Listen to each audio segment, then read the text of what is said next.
ভগৱান ৰামৰ অৰ্ধাংগিনী মাতা সীতাক পঞ্চৱতীৰ পৰা অপহৰণ কৰি ২বছৰলৈকে বন্দী কৰি ৰাখিছিল। কিন্তু এই ২বছৰলৈকে ৰাৱণে সীতাক এদিনো স্পৰ্শ কৰা নাছিল। এনে কি কাৰণ আছিল যে ৰাৱণে মাতা সীতাক স্পৰ্শ কৰা নাছিল? মাতা সীতাৰ ওচৰত সতীত্ব ৰক্ষা কৰাৰ কিবা শক্তি আছিল নেকি? নে ৰাৱণে ভগৱান ৰামলৈ ভয় কৰিছিল নেকি? ৰাৱণে যেতিয়া সীতাৰ ওচৰলৈ বিবাহৰ প্ৰস্তাৱ লৈ গৈছিল, তেতিয়া মাতা সীতাই এডাল দুবৰি বন ৰাৱণ আৰু তেওঁৰ মাজত ৰাখি ক'লে, হে ৰাৱণ, সূৰ্য আৰু সূৰ্যৰ ৰশ্মিৰ দৰে ৰাম সীতা অভিন্ন। ৰাম আৰু লক্ষ্মণৰ অনুপস্থিতিৰ সুযোগ লৈ অপহৰণ কৰি নিজৰ ভয়াতুৰ মনৰ পৰিচয় দিলা আৰু সমগ্ৰ ৰাক্ষস জাতিৰ বিনাশ মাতিলা। তুমি প্ৰভু ৰামচন্দ্ৰৰ চৰণত পৰি ক্ষমা ভিক্ষা মাগিলে এই বিপদৰ পৰা পৰিত্ৰাণ পাব পাৰিবা, অন্যথা তোমাৰ আৰু তোমাৰ ৰাজ্যৰ বিনাশ নিশ্চিত। সীতা মাতাৰ এই কথাটো নিৰাশ হৈ ৰাৱণে ৰামক সীতা উদ্ধাৰৰ বাবে মাত্ৰ ২ মাহ সময় দিলে। ২ মাহৰ পিছত ৰাৱণে সীতাক বিবাহ কৰিব, নহলে সীতাক অন্তঃ কৰিব বুলি কৈ ৰাৱণে গুচি গল। ৰাৱণে সীতাক সকলো প্ৰকাৰে প্ৰলোভন দিলে, যেন কিবা প্ৰকাৰে সীতা তেওঁৰ পত্নী হবলৈ মান্তি হওক।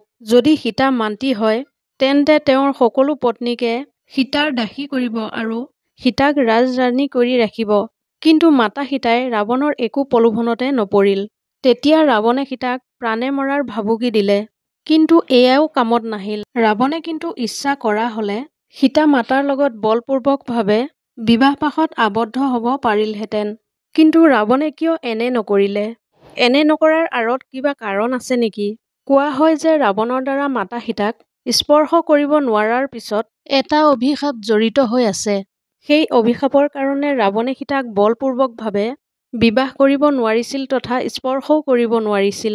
এই অভিশাপৰ কাহিনী আৰম্ভ হৈছিল ৰাম জন্ম হোৱাৰ কিছু বছৰৰ আগত, যেতিয়া দশৰথৰ জন্ম হৈছিল। এই কাহিনীটো সেইটো সময়ৰ যেতিয়া ৰাৱণে স্বৰ্গলোক বিজয়ৰ বাবে আয়োজন কৰিছিল। স্বৰ্গলোক বিজয়ৰ পাছত ৰাৱণে আৰাম কৰিবৰ কাৰণে কুবেৰৰ চহৰ অলাকালৈ গল আৰু কিছু সময়ৰ বাবে তাত বাহৰ পাতিলে। কুবেৰৰ চহৰখন হিমালয়ৰ ওচৰত আছিল আৰু সেইবাবে চহৰৰ প্ৰাকৃতিক পৰিৱেশ খুবেই মনোৰম আছিল। সেইদিনা আকাশত কলীয়া ডাৱৰে ভুমুকি মাৰিছিল আৰু মন মতলীয়া কৰা বতাহ চাৰিওদিশে বিয়পি আছিল। চাৰিওফালে ফুলৰ সুগন্ধই সুগন্ধ। এনে সময়ত ৰাৱণৰ মনত কামনা বাসনাই জাগি উঠিছিল আৰু সেই সময়তে সেই ৰাস্তাটোৰেদি স্বৰ্গৰ অপ্সৰা ৰাণী ৰম্ভা ৰাৱণৰ ভায়েকৰ পুত্ৰ নলকুবেৰক লগ পাবৰ কাৰণে গৈ আছিল। ৰাস্তাতে ৰাৱণৰ ৰম্ভালৈ দৃষ্টি পৰিল আৰু ৰম্ভাৰ ৰূপ আৰু সৌন্দৰ্যত ৰাৱণ মোহিত হৈ পৰিল। ৰাৱণে ৰম্ভাৰ সৈতে সম্ভোগ কৰাৰ ইচ্ছাত বাট আগুচি ধৰিলে। ৰম্ভাই ৰাৱণক বিনতি কৰিলে আৰু ক'লে যে আপুনি মোৰ লগত এনে ব্যৱহাৰ কৰিব নোৱাৰে, কিয়নো মই আপোনাৰ ককায়েক কুবেৰৰ পুত্ৰ নলকুবেৰৰ পত্নী হয়, অৰ্থাৎ মই আপোনাৰ পুত্ৰী সমান।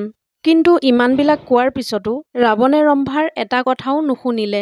ৰাৱণে ৰম্ভাৰ লগত দুৰাচাৰ কৰিবলৈ উঠি পৰি লাগিল। ৰাৱণৰ কামনা ইমানেই বাঢ়ি যাবলৈ ধৰিলে যে তাৰ সন্মুখত এই সম্পৰ্কবোৰ একো অস্তিত্বই নাছিল। ৰাৱণে ৰম্ভাৰ সৈতে দুষ্কৰ্ম কৰিলে আৰু ৰম্ভাৰ সতীত্ব হৰণ কৰিলে। ৰাৱণে ৰম্ভাক দুৰাচাৰ কৰাৰ কথা শুনি কুবেৰ দেৱতাৰ পুত্ৰ নলকুবেৰ অত্যন্ত ক্ৰোধিত হল। নিজৰ প্ৰিয়তমাৰ দুৰাচাৰৰ প্ৰতিশোধ লবৰ কাৰণে নলকুবেৰে ৰাৱণক অভিশাপ দিলে যে, হে ৰাৱণ, আজিৰ পৰা যদি তুমি কোনো স্ত্ৰীৰ সন্মতিৰ অবিহনে তেওঁক স্পৰ্শ কৰা আৰু তেওঁক তোমাৰ ৰাজপ্ৰসাদৰ ভিতৰত ৰাখা, তেন্তে তোমাৰ মূৰটো ১০০ টুকুৰা হৈ যাব আৰু তুমি ভস্ম হৈ যাবা। আৰু সেইবাবে ৰাৱণে সীতাক অপহৰণ কৰি অনাৰ পিছতো ৰাজমহলৰ সলনি অশোক বন্তিকাত ৰাখিছিল। তদুপৰি সীতা মাতাৰ সন্মতিৰ অবিহনে ৰাৱণে তেওঁক স্পৰ্শ নকৰিছিল, কাৰণ ৰাৱণে জানিছিল যে সীতাক স্পৰ্শ কৰা পৰিণাম কিমান ভয়াৱহ হ'ব পাৰে।